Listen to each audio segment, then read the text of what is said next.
طبعا بويو بعد عمري اليوم جايب لكم خضوة وطن بن ادلب على اعتزال والحكم كاسر الادلبي وزلام الحلبي. هون كنا عم نشد وطن بن ادلب طفر من الجروب، انا على القانون الاول كملت بصماتي تمام ومشينا، وهي خضوع وطن اسمعوا. ابويا ويا بعد عمرو شيء كده الصادر على المايك سلام الحلبي، كلكم تعرفونا من صوته يشهد الله.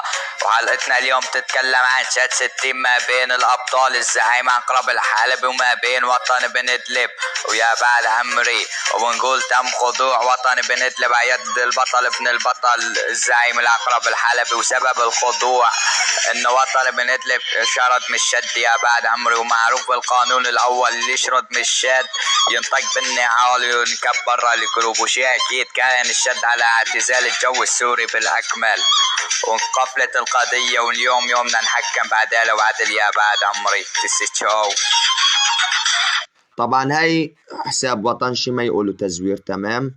هي حساب وطن ابن ادلب، هاي حساب وطن. اوكي، وكان معكم الزعيم العقرب الحلبي راس جو حلب.